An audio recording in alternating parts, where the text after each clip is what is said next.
가지 현안에 관해서 브리핑하겠습니다. 먼저 태백경찰서 조직적 성폭력 사건에 관해서 브리핑하겠습니다. 올해 3월 처음 보도되었던 강원도 태백경찰서 성폭력 사건에 경찰청이 진상조사에 나선 결과 2년간 연루된 경찰관이 총 16명이나 된다는 충격적인 결과가 나왔습니다. 오랜 시간 고통 속에 홀로 싸운 피해자에게 깊은 위로를 보냅니다. 정의당은 피해자가 조금이나마 일상을 회복하는 데 보탬이 될 수 있도록 최선을 다하겠습니다. 해당 사건은 태백경찰서에서 발생한 조직적 성폭력 사건이자 2차 가해 사건입니다. 가해는 지속적이고 조직적이었으며 직장협의회가 나서 가해자를 두둔하기도 했습니다. 결국 경찰청은 태백경찰서에 기관 경고를 내렸습니다. 그런데 정작 성희롱 사건 발생 이후 가해자 징계와 피해자와의 분리 조치 등을 제대로 하지 않았던 박모 전임 경찰청장은 경고와 지휘 책임을 묻는 문책성 전보에 그쳤습니다. 전형적인 손방망이 처벌입니다. 더군다나 박 전임 총장은 2019년 5월 한동안 언론을 뜨겁게 해자했던 경찰청장급 승진 대상자급 성평등 교육에 반발해 큰 무리를 일으켰던 인물 중 한 사람입니다.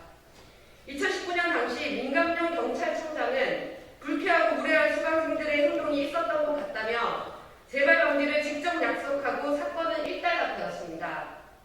하지만 당시 여성단체와 정의당은 승진이 이대로 이루어지는 것에 분명한 반대 의사를 표명했습니다.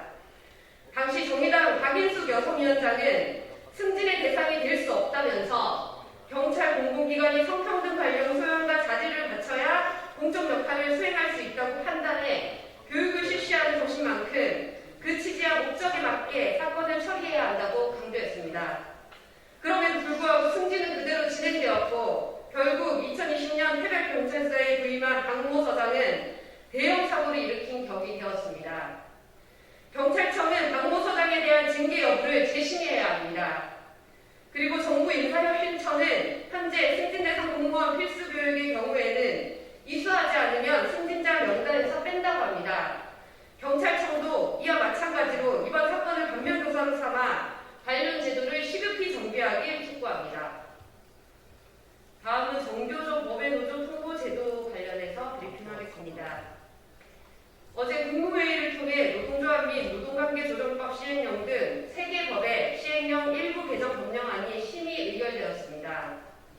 이제 전국 교직원 노동조합에 대한 합법적 노조 알림 통보가 대법원 판결로 효력을 잃은 데 이어 시행령까지 바뀌어 역사 속으로 사라지게 된 것입니다. 어제 삭제된 노동조합 및 노동관계조정법 시행령 9조 2항은 설립 신고증을 도구받은 노조에서 신고서 반려 사유가 있는 경우 행정관청이 30일 동안 시정을 요구하도록 하는 조항입니다. 그런데 만약 노조가 시정 조치를 이행하지 않으면 합법 노조가 아니라고 통보해야 한다고 되어 있었습니다.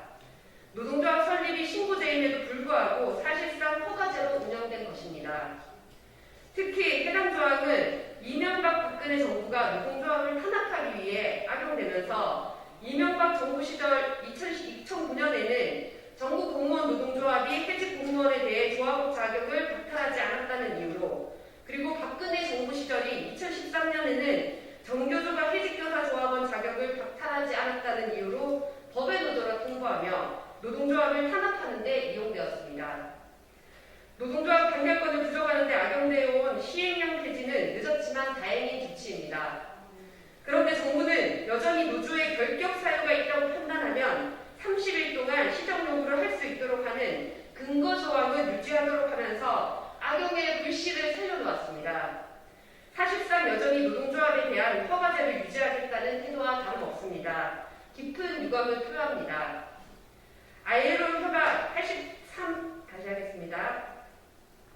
ILO 협약 87호 제3조는 그 노조가 자유롭게 활동을 조직할 권리가 있고 공공기관은 이를 제한하거나 방해하는 어떤 간섭도 할 수 없도록 규정하고 있습니다.